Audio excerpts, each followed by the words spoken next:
todos. Muito bom estar entre amigos, fazendo o que a gente se propõe a fazer, se preparando para melhor aproveitar a semana, para melhor aproveitar as oportunidades que a vida vai nos reservar. Certamente, o melhor a acontecer para nós vai acontecer e acontece a cada dia. Nós é que nem sempre sabemos valorizar e sabemos aproveitar.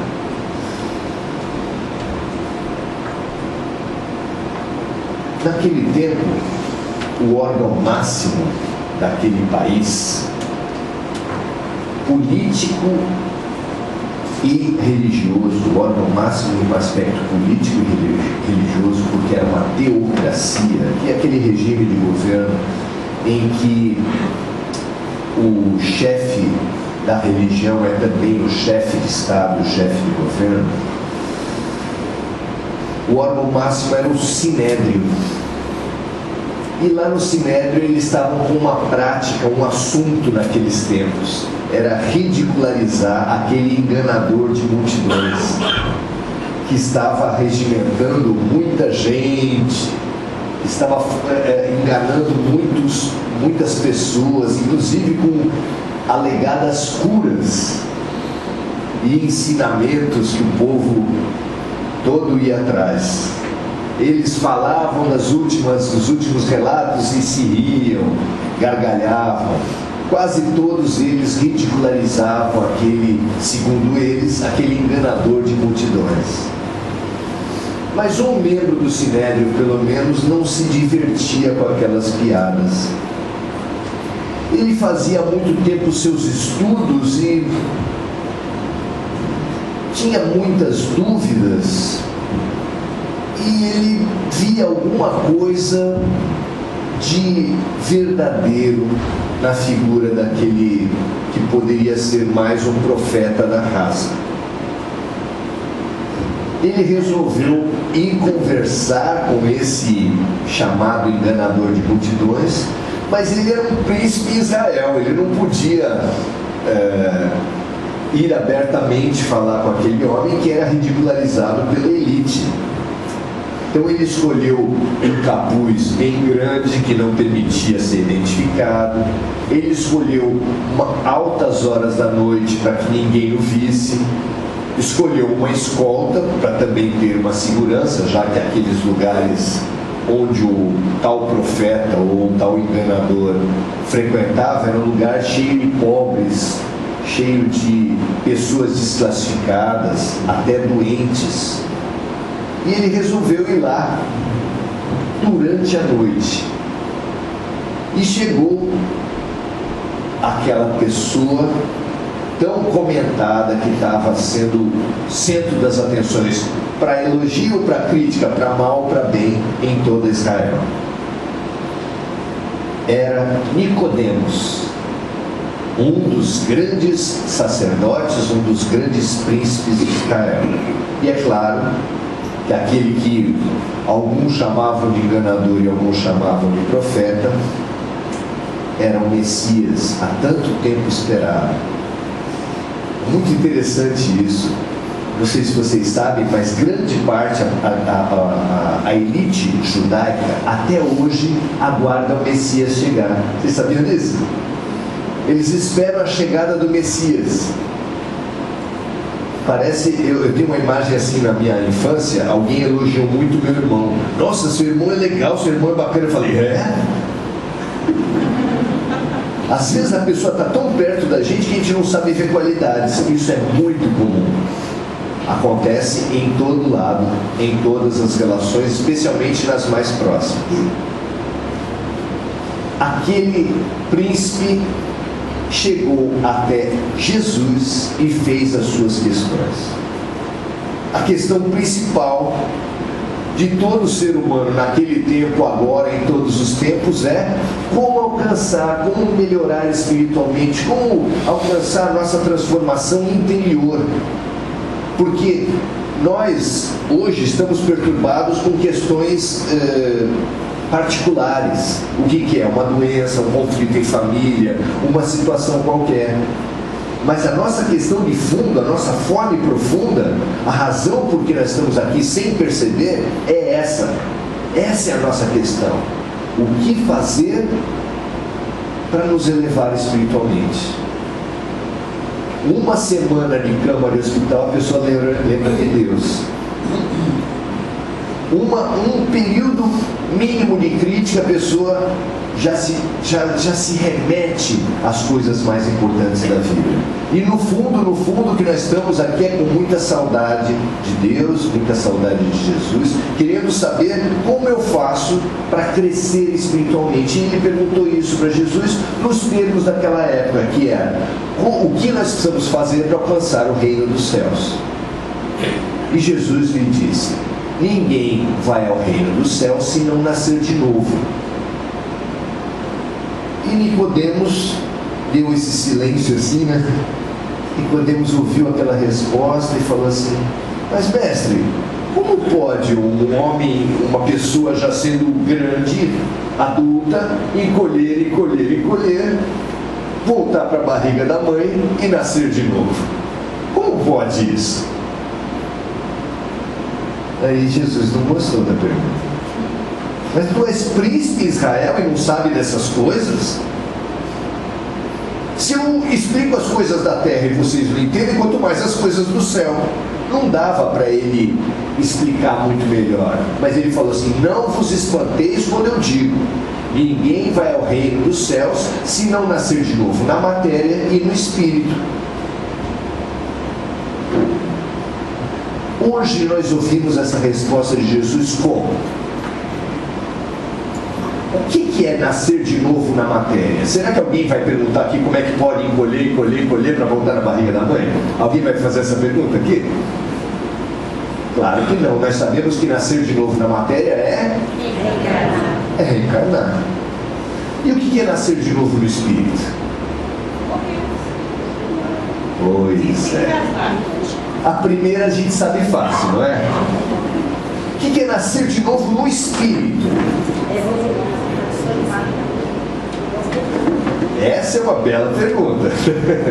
Vale a pena a gente lembrar no decorrer da vida. O que é nascer de novo no espírito? Tantas vezes nós somos chamados a nascer de novo numa relação, por exemplo, no trabalho. Depois de uma crise, as pessoas se conversam e falam assim: vamos tentar se acertar? Isso às vezes acontece dentro de família, às vezes acontece dentro do casamento. Não acontece isso? Vamos tentar recomeçar? O que é nascer de novo no espírito? Como fazer para nascer de novo no espírito? Essa é uma bela pergunta que eu queria deixar sem a menor pretensão de dar respostas, mas estimulando as pesquisas de cada um. Cada um aqui precisa fazer essa pesquisa concretamente na sua vida, não teoricamente ou teologicamente. Reforma íntima. Como fazer para produzir essa transformação, essa reforma íntima?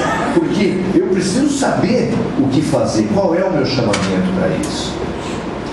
Se nós tivéssemos, imagina só por hipótese, se você recebesse um grande amor, um símbolo máximo de amor, e tivesse que apresentar a terra e tivesse que apresentar a tua vida. Por exemplo, quem gosta muito de Maria de Nazaré, recebesse Maria de Nazaré e falasse e percorresse a terra para tentar explicar a terra e explicar a sua própria vida. O que você acha? Ou Jesus, ou o seu anjo da guarda, que na verdade é uma avó, é uma mãe, é uma tia, é um irmão, é um filho muito amoroso de outras encarnações. Foi ele que te trouxe aqui. Já o nosso muito obrigado para ele. Se tudo isso para você é muito abstrato, muito difícil, eu vou contar uma experiência pessoal. Desde 2 de janeiro, nós estamos experimentando em família uma presença que acontece em muitas famílias, que acontece na vida de muita gente, que é uma presença de amor. Isso certamente acontece na vida de todos vocês. Nós ganhamos uma netinha. E aí, quando você vai vendo, ela é de Curitiba, a gente vê a distância, não é aquela coisa, né? A gente quer, né? Mas a presença de uma criança, o que ela faz na vida da gente? O que ela faz na alma, na família? O que ela faz para vocês? É difícil até descrever, mas a palavra é amor. Jesus falou para a gente que o amor é que cobre a multidão dos pecados. Opa, lembra da nossa pergunta? O que fazer para crescer espiritualmente, para sair do homem velho e ir do homem novo, para renascer? Opa, renascer, um netinho, uma netinha, não é? O que fazer? A vida nos traz presenças de amor. E se você tivesse que percorrer o mundo com Maria, com Jesus, com o anjo Gabriel, com o seu anjo de guarda, ou com uma netinha, uma filha, uma sobrinha muito querida, e explicar o mundo, porque os seres limpos, os seres puros de coração, eles fazem perguntas estranhas para a gente tentar explicar o que é a vida. Eu vou jogar o lixo lá fora. A criança pergunta, fora de onde? Como fora? Só nós que achamos que existe um fora para jogar lixo, porque a Terra é o nosso planeta. Fora do quê? Não, fora da minha casa já é fora. Eu jogo o lixo, ponho o lixo na rua e acho que o mundo está limpo, sem nenhum compromisso com a reciclagem, sem nenhum compromisso com a degradação ambiental. Vamos jogar o lixo fora. E a criança não entende isso. E ela não entender isso ajuda a gente a pensar nesse mundo novo, nessa renovação. Aí ela vê uma notícia de jornal e fala assim, pai, por que tanta gente tem problema de obesidade e tanta gente passa fome? Por quê? É fácil de responder? Por que tanta gente preocupada porque tem 2, 3 casas para administrar fortunas e tanta gente não tem uma casa, mora na rua, como os mendigos? Por quê? Dá para a gente explicar fácil essas coisas? Essas perguntas essenciais, limpas de luz, são as perguntas fundamentais da vida. A gente precisa se fazer, precisa nascer de novo. Nascer de novo é tirar os véus da conveniência do sempre foi assim. Sempre foi assim. Uma vez me falaram, um dos milhares, infelizmente, de escândalos de corrupção que tem no Brasil, falaram de um senador que estava passando por uma pena terrível. Ele soube que o seu netinho estava sendo humilhado na escola por ser netinho do senador. Agora vocês imaginem o que deve ser isso. Já imaginaram? O seu grande amor ser humilhado na escola porque você é motivo de vergonha para ele. Esse mundo novo que precisa acontecer, ele vai acontecer como? Com essas crianças perguntando, mamãe, como pode você gostar tanto de gatinho, gostar tanto de cachorro e comer animais na hora do almoço? Como pode? Por que o cachorro é tão melhor que a galinha? Como é que você responde essa? Sabe, essas perguntas fundamentais a gente precisa se fazer, da nossa incongruência, dessa nossa ilógica, típica do nosso mundo de transição, do nosso mundo de contradições. Filho, é muito feio mentir, tá bom? Tá bom, mamãe. Aí toca o telefone e fala que eu não estou.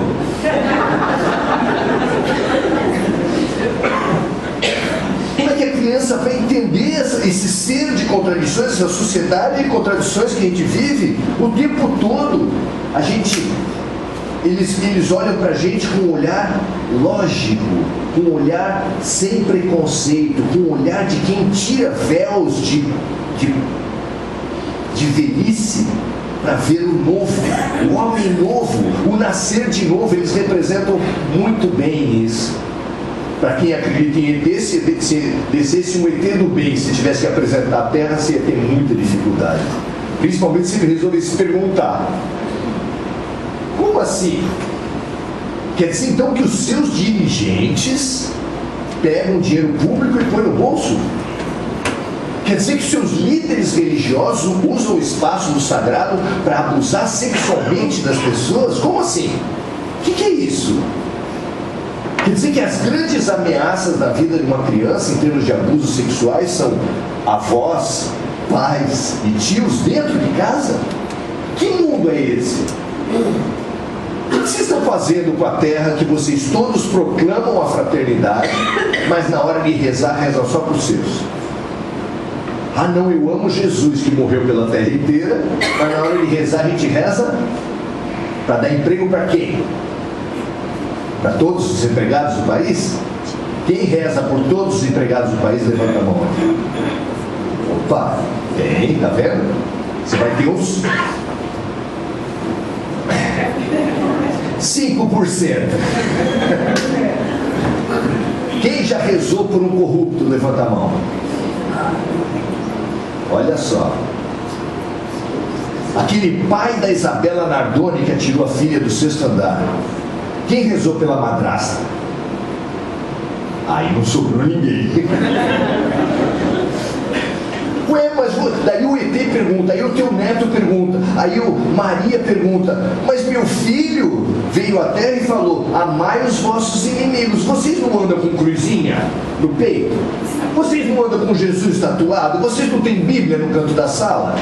E vocês não se dizem seguidores? Aí você teria que falar assim: mas assim a gente é um tipo especial de seguidor. A gente inaugurou agora um seguidor que não segue. Por que tem que seguir? Não é?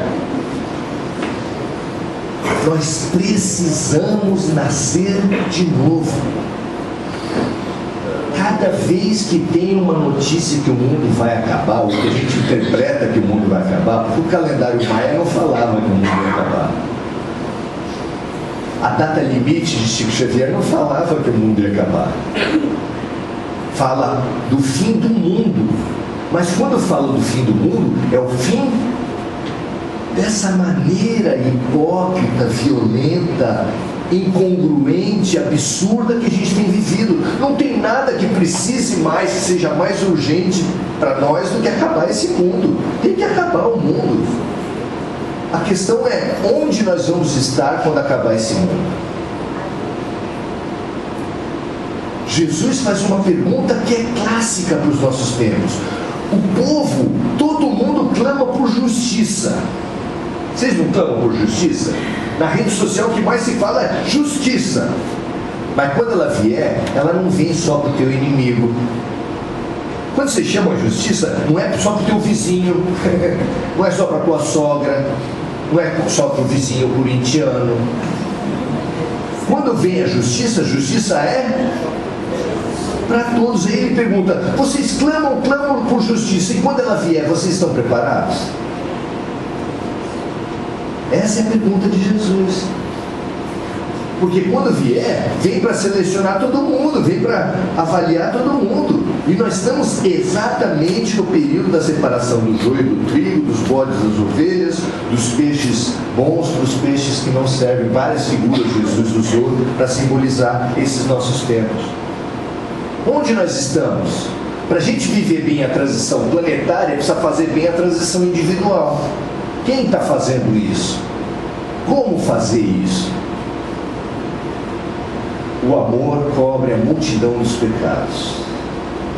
É a receita que a gente traz hoje de Jesus, é claro, que receita particular nós não temos, né? A gente, nos melhores momentos, é papagaio de Jesus. Então, o amor cobre a multidão dos pecados. Olhar a vida, olhar a sociedade como um todo, mas olhar nossas opções particulares do ponto de vista do amor. E o amor concreto, não o amor abstrato, não o amor teológico que a gente proclama em rede social ou em dia de missa. é um amor concreto. E aí, é por isso que eu trouxe a minha netinha da parada. Porque a minha netinha é o meu convite de olhar para o amor. Que mundo eu estou deixando para ela? Estima-se que o plástico demore 500 anos para ser absorvido na natureza. Mas isso é estimativa, porque ninguém pesquisou 500 anos. No Oceano Pacífico tem um lixão imenso, tamanho de países, porque as correntes marinhas juntaram os plásticos no mesmo lugar. Onde mais tem muito lixo de plástico, vocês imaginam? Quanto plástico nós estamos produzindo? Isso nós vamos deixar de herança para quem? Para os nossos netos. Meu amigo, mas nós aqui já proclamamos a reencarnação. Todos nós acreditamos na reencarnação. Nossos bisnetos podem ser, sabe quem?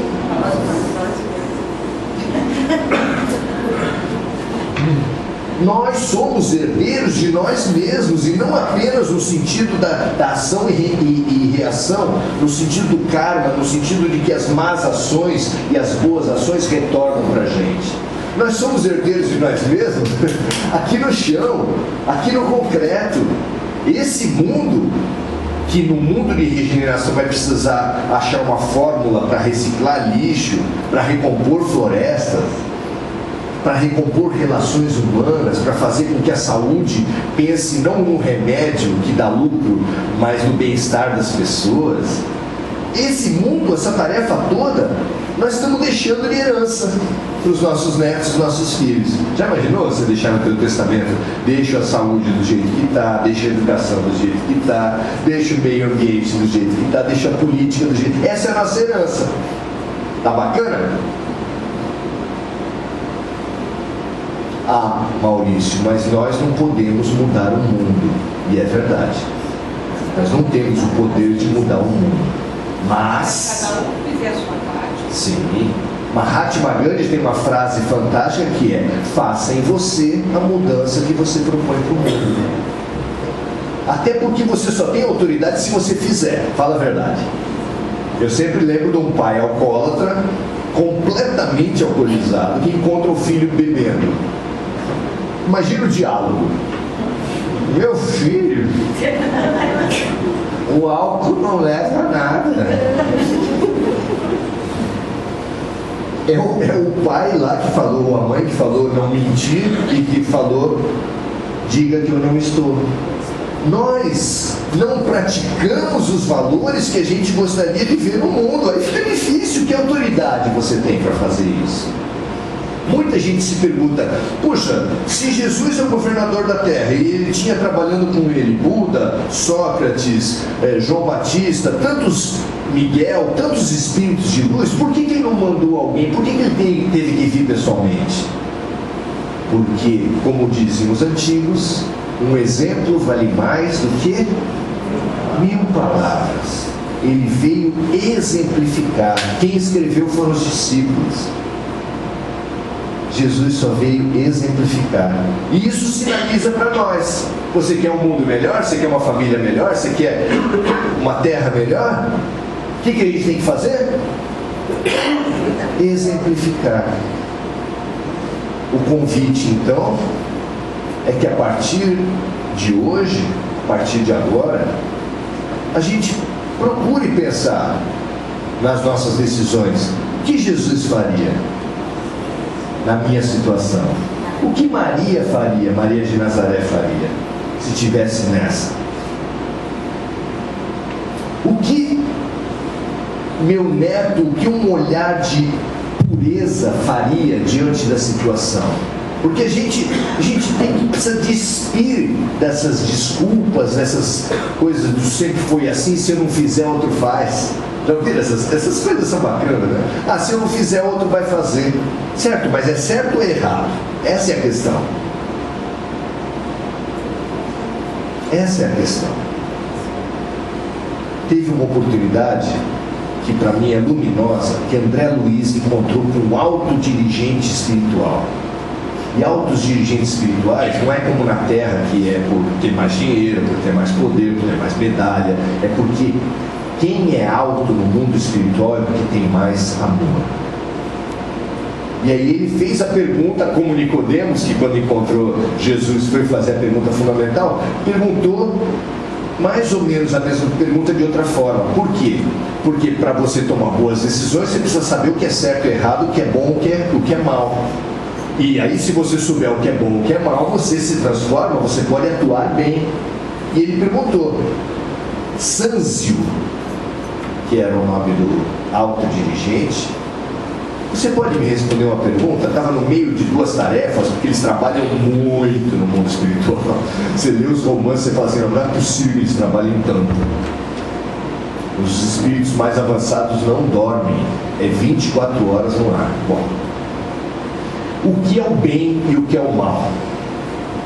E aí ele deu uma resposta que é daquelas de quebrar qualquer um. Todas as pessoas só querem o bem. Todas. O terrorista, o estuprador, o pedófilo, o corrupto, todos só querem o bem. O que vocês acham dessa resposta? Todos só querem o bem. O que difere o santo do criminoso é o âmbito do bem que cada um quer. Porque o corrupto quer o bem de quem? Essa é a questão. Só que disso fica fácil falar do corrupto, do pedófilo, do abusador. Mas quando você quer analisar se você está de um lado ou de outro, do lado da luz e das sombras, do bem ou do mal, você precisa se perguntar, eu tenho trabalhado por quantos? Eu tenho rezado por quantos? Eu tenho mentalizado o mundo melhor? Eu tenho agido pelo bem de quantos? Se a farinha é pouca, meu pirão primeiro? Quem age assim está sendo do mal. Tanta gente, para cada um precisa ver o seu, como é que é cada um no seu quadrado. Quem age assim está pensando está agindo pro mal. Esse é o mal. Esse é o mal de verdade. Só pensar em si, só pensar no seu quadrado, só pensar no que é bom para você e não pensar no bom para todos. Por exemplo, bem concretamente, vou fazer um aniversário. Tem tantas pessoas na minha casa e eu não quero lavar louça. Isso acontece com vocês? Qual é a nossa opção? Claro! Pratos e copos descartáveis. E talheres também. Disso resulta 1 ou 2 sacos de 100 litros de plástico. Que você deixa de herança para quem? Para você, para o seu neto, ou para você mesmo na próxima encarnação. Isso é o que? Ser do bem ou ser do mal? Vocês percebem, gente? É fácil a gente apontar na televisão as pessoas que são do mal, mas com esse critério nós podemos analisar as nossas orações. É quase uma brincadeira que eu faço, mas amanhã, hoje é domingo, amanhã, segunda-feira, é dia de entrevista de emprego. Vamos supor que o seu filho, seu sobrinho, seu marido ou você mesmo vai ter uma entrevista de emprego amanhã. Como é que você reza? Já nem pergunto se você reza, porque todo mundo vai rezar, certo? Até na fila da Mega Sena acumulada, amiguinho, reza. Não, se eu ganhar 40 milhões, eu dou 100 reais de semente. Que isso? Eu sou bonzinho. A gente reza como? Deus, ajuda eu a ter as melhores palavras, as melhores posturas, a expressar na entrevista de emprego o melhor de mim. E ajuda da mesma forma todas as outras pessoas que estiverem concorrendo àquele emprego. Que saia de dentro deles o melhor deles, que eles sejam sensíveis, abertos para aprender com a situação e que o emprego seja dado para aquela pessoa para quem aquilo fizer mais sentido. Não é assim que a gente reza? Não? Gente, nos livros de André Luiz, eles chegam a ter que afastar parente de doente, porque parente de doente atrapalha muito o doente. Isso não só os enfermeiros sabem, isso é clássico. Mas eles falam de uma situação onde as orações dos parentes, querendo reter aquele parente na vida, teciam fios mentais finos, mas muitos, sobre o espírito daquela pessoa. Muitos fios. Parece aquela cena do Gulliver, do filme Gulliver, ele cheio de fios, absolutamente preso na cama, aquele espírito preso na cama quando era a hora de partir. O melhor para aquele espírito era voar. E os socorristas não podiam ajudar aquela pessoa porque ele estava aprisionado. E quando eles tiravam um fio, 10 vinham para cima da pessoa.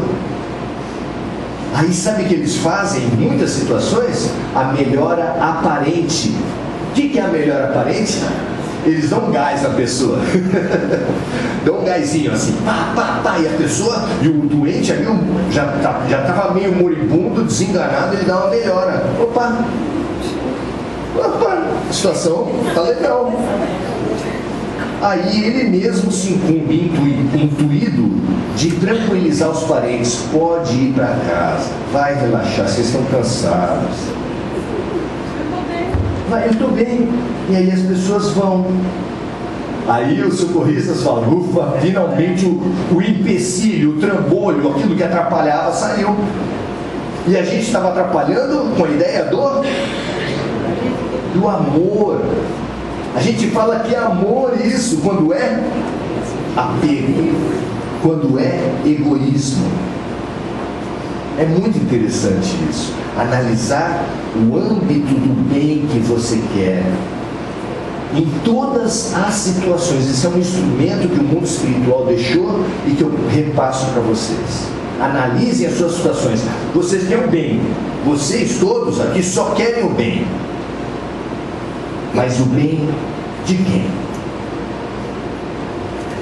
Analisem todas as situações, depois a gente comenta. Analisem todas as situações, porque a gente já está terminando, tá? E pensem, usem esse instrumento para se olhar, para se rever e para pensar, será que eu querendo o bem até a página 2, como tem sido até agora, até que ponto eu estou realmente no bem ou eu estou me enganando com esse bem que eu digo querer? Que a gente possa olhar a vida com um novo olhar, com o olhar do amor que cobre a multidão dos pecados, e seguir finalmente quem a gente diz seguir, para nascer de novo. Nascer de novo não precisa ser da matéria, não estou querendo que ninguém desencarne aqui hoje, tá bom? Mas assim que a gente se proponha a renascer do Espírito, porque essa é a nossa tarefa, a nossa necessidade mais urgente. Muito boa noite.